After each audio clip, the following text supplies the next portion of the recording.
Students who have a mentor are more likely to graduate. Students who have a mentor are more likely to feel like they belong. When systemic issues that are impacting the student's journey are also addressed alongside the mentor and the institution, those outcomes at least double. And so we've seen this in the data. It is truly a labor of love between the student, their mentor, and all the fantastic people who are working at colleges and universities around this country.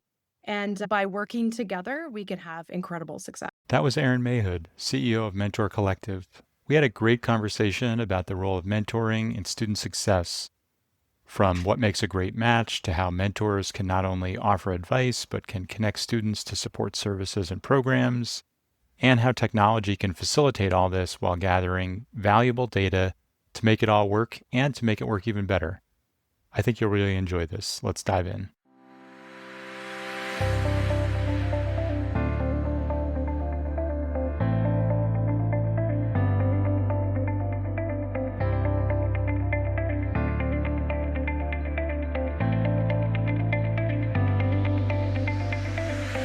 Welcome to the Connected College podcast. I'm your host, Elliot Felix. I've helped more than 100 colleges and universities change what they offer, how they operate, and how they're organized to enable student success. And if you're a leader in higher ed and you think that the silos and separations get in the way of student success, then this podcast and my book, The Connected College, are for you. We're here to learn and work together to bust silos, question tradition, and forge partnerships so that students feel connected to their college, their community, their coursework, and their careers. Welcome, Erin. I'm so excited for our conversation about mentoring. Thank you so much for having me here today. I really appreciate it. I think a great way to start is hearing how you did. So tell us how you got started in higher ed and what you're up to at Mentor Collective. Yeah, thanks for the question because I think it's so meaningful to share all of our different stories and how we got to where we're going to be. I'm going to frame us a little bit before I get into some of those details. I think we have some library stuff in common too, right? We have library things in common, and people often don't draw this connection, but there is a connection between how I got here, my library work, and our mission to unlock human potential. And I love to draw that because, to be honest, libraries, information sciences, but human potential is not unlocked by information alone or having access to opportunity alone. It's unlocked by somebody feeling seen and supported and believed in. I was a first gen student. I showed up on campus and it was like learning a whole new language. I didn't know what I was doing. I felt like everybody else was in a club and they knew what was going on and I didn't know what was going on. And I look back and the people who helped me make sense of all of that, they changed everything for me. So that experience stuck with me. I carried it through my musical training. I did. I started in music. I did graduate work in information sciences, and then I worked in academic libraries. I worked at Boston University of Virginia, and I loved helping students find their path and help them feel empowered to take it. So, as the CEO of Mentor Collective now, I get to scale that same feeling and building a connection network. And it's been a fantastic journey so far. I love it. And as it turns out, finding your people is how you find your path. Right. They're related. Find what you love. Yeah, Yes. that's really great. Tell us a little bit about Mentor Collective. So at Mentor Collective, you can tell our mission is to empower every person to realize their full potential. And we do that through the power of mentorship and connection. We have built out mentorship and networking in data informed ways. We leave nothing to chance. We embed ourselves in organizations to connect students to the best mentors that we can find for them based on over 80 data points that they provide to us in an intake survey. Then we encourage and nudge those connections. Everything from here's how to start the conversation to don't forget to connect because we all know we get busy. We love these reminders. And we ask about key conversation topics, any flags, any area the mentor believes the student could benefit from help. And we've created an environment for student success professionals in higher education to be able to act upon that data. And why I get so excited about this is because mentorship alone will achieve tremendous outcomes, right? Students who have a mentor are more likely to graduate. Students who have a mentor are more likely to feel like they belong. When systemic issues that are impacting the student's journey are also addressed alongside the mentor and the institution, those outcomes at least double. And so we've seen this in the data. It is truly a labor of love between the student, their mentor, and all the fantastic people who are working at colleges and university around this country. And by working together, we can have incredible success. I love it. And I'm intrigued. I guess it's not a surprise, given your background in information science, that you geek out on the data to both create a great match and also to flag things and make referrals to other supports. What are a couple of your favorite of those 80 matching data points? What's a kind of a sneaky thing you wouldn't, sneaky in a good way, that you wouldn't think of, but turns out to be a great way to match people? Yeah, it is. I don't know that sneaky, it won't surprise you, but it's shared background, shared Hmm. experiences. And so a lot of people think when you first arrive on campus that you absolutely should match a student with somebody in their department. And you could choose to do that. But the strongest match is when it's a student who has experienced something similar to you. Maybe they're from a similar region of the country. Maybe both of their parents were divorced. Maybe they both spoke English as a second language in their home. There has to be something else that connects these two. So we ask about everything: background, hobbies. Let's find something else that really helps these two kick it off. Because what we know is that mentor will actually be helping that student navigate a bunch of different ecosystems across the campus. It's just the beginning. And so we start with the connection. It makes perfect sense in hindsight, like most good ideas do. They seem obvious once you hear them. But so you're starting not so much with the content or the department or the area of study, but more what's going to jumpstart the like personal connection because they have something in common. Yes, because when you start that student journey, it is really about belonging. Belonging's directly Hmm. correlated to retention, and knowing example, first gen would be something that we would connect on. Knowing that somebody who's 1 year ahead of you has navigated this, made it through, had similar Yeah. types of conversations with their family and friends. That's really important. Now, and I'll talk about this surely in depth at some point in this conversation, but mentorship is a life cycle, right? You don't just have one mentor in your life, but you're going to start with that connection. And then you're starting to get a better sense of what you're going to do. And you start getting connected with maybe alumni who are near peers, right? Recently graduated alumni who have also navigated that. Maybe it's a community member, maybe it's an employer. You start learning how really to build, I always think, your mini board of directors and all of the people that you're surrounding yourself with to help you navigate this incredible journey. And you've talked about navigation and graduation and belonging to get there. Those to me are all swirling around or contributors to student success. I'd love to hear what's your definition of student success?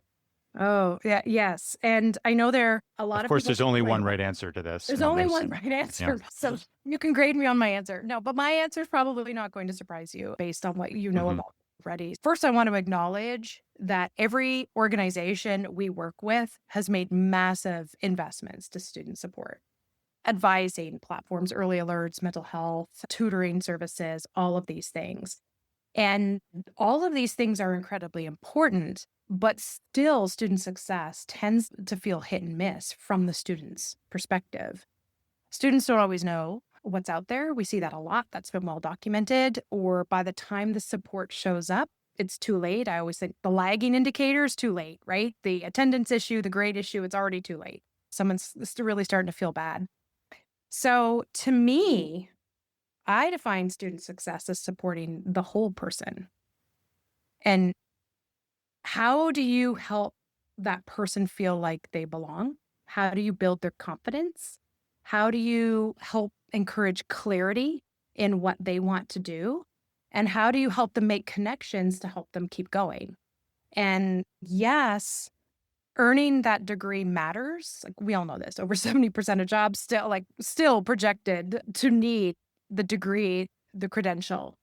But those durable skills that you get through relationships, through mentorship, like communication and adaptability, knowing how to navigate what's next, those things are not nice to haves. They are imperative for student success. And I saw some data recently that of the 10 top skills in 2025 job descriptions right now, 7 of them are durable skills. And so success isn't just about building up your hard skills, Yeah. it's those durable skills, and it's about being ready for what's next. I really like that, the holistic approach, like supporting the whole student, belonging, confidence, a clear path, Mhm. connections, durable skills. I think that's a real recipe for success. And I'm curious to know, how does mentoring contribute to those? I'm sure in lots of ways, but Yes, and this will probably make you think of moments in your life. mhm. Oh, yes, that's actually what was happening, whether you called it mentorship or not. But mentorship is really the piece that stitches everything together, right? All of the resources, all of the curriculum, all of these little moments of life, it's what stitches it all together for us. And it makes these support systems actually work. If you think of obstacles to leveraging a support system, it might be raising your hand feels uncomfortable, social anxiety. It might be awareness, like your lack of awareness of it. Like what is actually getting in the way of it? And mentorship can solve so many of those issues. So without this, even the best design systems and platforms can fall absolutely flat if you don't think of the relationships and like that networking infrastructure that goes in there. And these were lessons taught to me in information science, right? If you do not pay attention to how the human is going to become aware of it or interact with it, you're really not going to get off the ground. And mentorship fills that gap, right? It absolutely fills the gap. It connects students to multiple people. It connects them to the things going on their campus, awareness, encouragement to attend, encouragement to participate. It opens up different career pathways in those conversations with mentors ahead of what do you think my options are with this degree, or how do I connect this coursework or this project that with what I'm going to be doing out in the world? And it connects all of those things. And then with a data informed approach where you're connected into an organization, it catches things before they turn into bigger problems. So if I asked everybody who's listening right now, how did you get to where you are today? I guarantee that most of you are going to talk about a person, probably multiple people who helped you get there, and things that you felt comfortable sharing with that person that maybe you couldn't share with somebody else, or who shared a perspective that you hadn't thought of yourself. And that's really what mentorship is. So helps us be seen as that confidence, the durable skills, and it just makes sure that people aren't figuring it out alone. I really like that. I like that approach because it really is like the through line between all those different things. Yeah. And all these things come down to relationships. And what I like about that is I feel like engaging other people, in particular in person, Yeah. seems to be skills that are less learned and are atrophying among those who had Yes. them. Yeah. And having that trusted person who can guide you, who you can share things with that maybe you Yeah. can't say to other people, who you have something in common with, who can give you advice, who can be an example, maybe a role model, I think is just so important because it comes down to relationships. And often it's the relationship that makes some abstract concept concrete. Like in my book, I talk about your stats class is just a stats class. But then when you meet a market researcher, Yes. then the class actually comes alive because you can think about who you might become and how you might apply Exactly. it.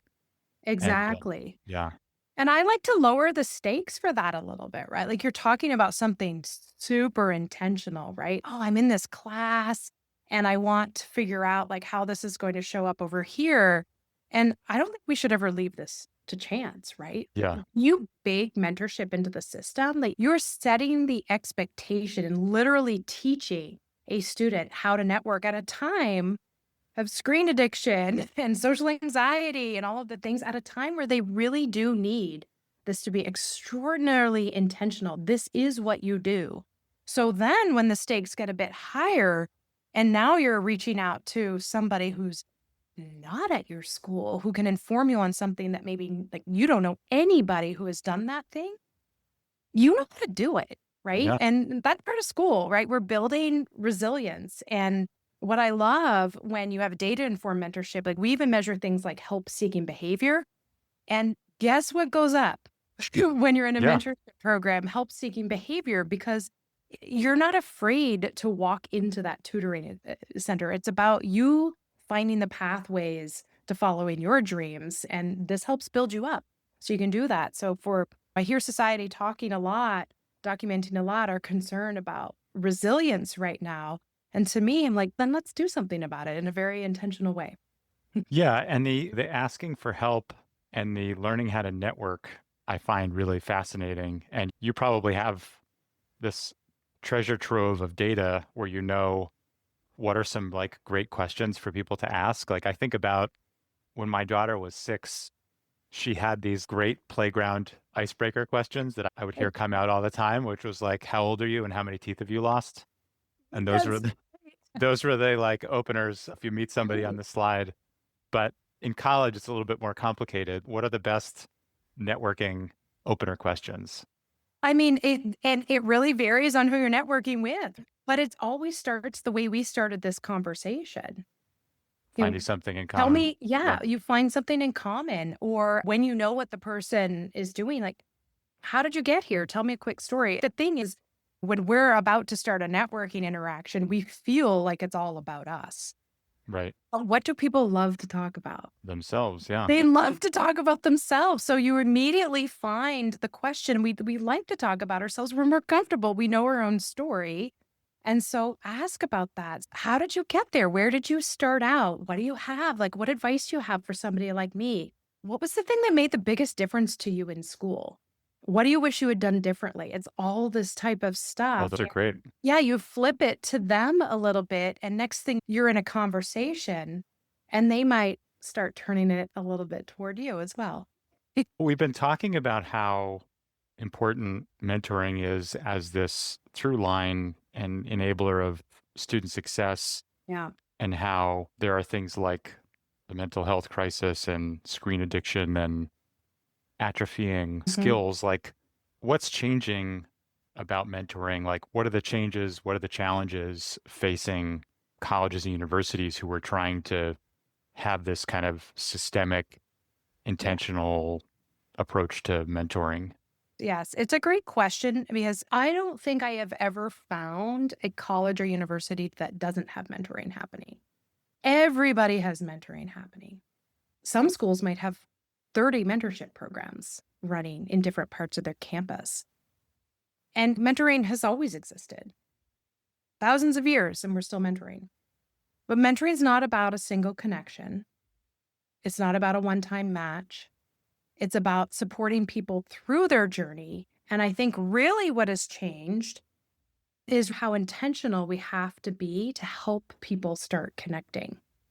We can't leave it to chance, right? You can't have an online space where you hope somebody will look up somebody like them and then have the courage to ask them a question or ask them for support. It just doesn't work that way for most people. And so you have to create kind of a life cycle where you start with a peer mentorship relationship to help get you oriented and building confidence, and then ramp it up to discovery and skill building through different types of networks so that they can make sense about how their academics are feeding into their future. There's active career prep mentors who are going to be great with those resume tips and interview advice and real world insight. And then let's not forget what happens when you're in your first job. Those first few years, we're seeing more and more employers coming to us. Can you support our students through internships? Can you support my early stage employees?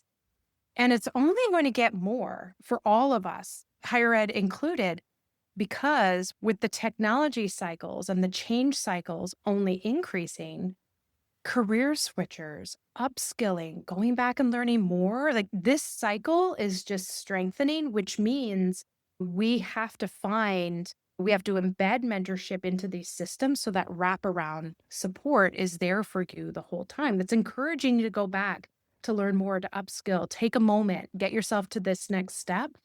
It's a cycle that is started with that first year experience and really should never end. So it really does help break down silos. So you asked at the beginning of the question, what are the biggest problems? The silos that all of us in every organization unintentionally creates, right? What is the silo that exists between student affairs and academic affairs? Or between those departments and career services, or the faculty and the employers in your community who are hiring the students, between the alumni office. If you look at all of that through the student's lens, they want to be connected to all of you and they want to understand how it seamlessly works together. That's a tough job to do, but with mentorship, we don't need to staff up in these like wildly expensive ways to get those ratios to where we need. We need to be introducing the students to different people to help, again, get your arms around everybody with different perspectives. And I think that is a huge issue right now, just the different silos that exist. And can we get to that lens? Yeah, it's almost like somebody should write a playbook for breaking down those silos for student success, and Very, so colleges could what a be more great idea. connected. Yes. Yeah. Absolutely. See, Uh, I'm preaching no, to the I choir here. I agree. So it sounds like there's the change is that there's more change, and Yeah. in with more change, people are more reliant and can benefit more on mentors. And the thing that gets in the way is when there are these silos, there are these separations, there are 30 different Yeah. mentoring programs. So you're instead of pooling your resources and getting an economy of scale, you have different niches that maybe are even organized by department. And you're saying department isn't necessarily the driver, It, at it, least it often initially. isn't, at Yeah. least initially for belonging. It definitely is once you're like trying to connect what you've learned in that department externally. And I think this brings me to another big thing that has changed is that mentorship can and should be very data informed. It is a strategy for your organization. There was research years ago that really showed Boys and Girls Club that when the sponsoring organization supports the mentorship, the outcomes can be significantly higher. And this is proven to be true with all of our organizations. If you think about how much more likely you are to share an issue, let's imagine we're experiencing food insecurity. Are you going to go in and tell your faculty member? Are you going to go in and tell your advisor? You're probably going to tell your mentor. And your mentor is going to say, listen, there are so many things the school can do to help you with that. I'm going to help you raise a hand and say it. And the mentor says it. And then the emergency services kick in. The students don't even realize that every school has emergency funds, that there are pathways to getting out of different situations, and mentors can help unlock that. And so the data informed, not snooping in on the individual conversation, but training the mentors. These are the boundaries of a mentorship. These are the types of things that need to be reported to the school so that we can leverage these amazing services. That's where outcomes continue to accelerate even faster. And that's when schools can really feel better about, do we know what's going on with the student population? Do we know that we're helping the students who are maybe less likely to raise their hand? So for institutions that want to take this or need to take this approach, how do you knit mentoring into the like student success fabric and use these data to make these connections to provide the help or make Yeah. the referrals? What does that look like? Yeah, and thanks for asking that question, because I think in a mentorship conversation we could spend hours talking about the right connection and the importance Mhm. of work and everything that it does. There are also really practical things to talk about too to the school. What are the communication channels that you leverage between you, the mentors, and the mentees? If it's just email, it's the wrong answer, right? Like you have to have multiple communications, including texting, to make sure that you're encouraging and fostering good relationships. What are the workflows that you have in place when a mentee or a mentor raises their hand that they need help? Which offices are activated? How do they get that information? What dashboards and data are your student success teams using to understand the effectiveness of mentorship or this program or any program? What dashboards are they using? How are they acting upon the data? How are they encouraging participation?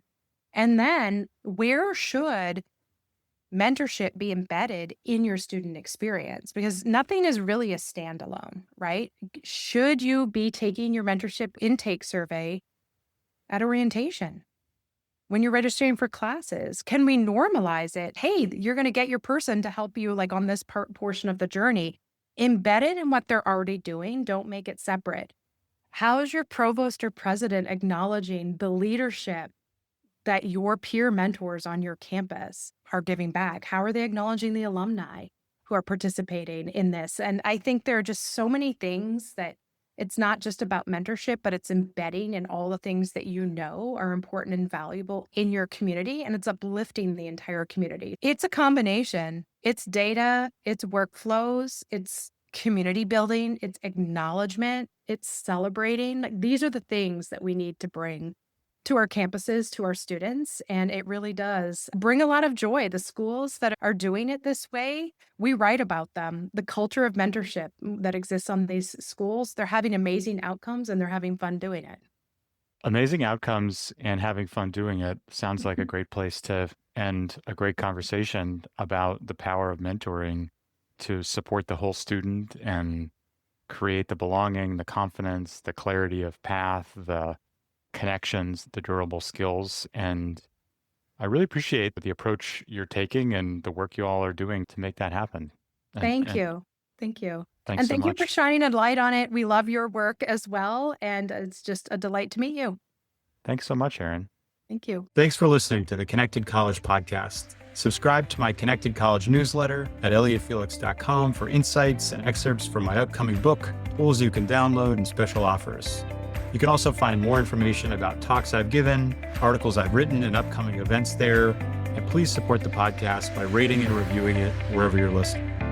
Let's create connected colleges where students will succeed.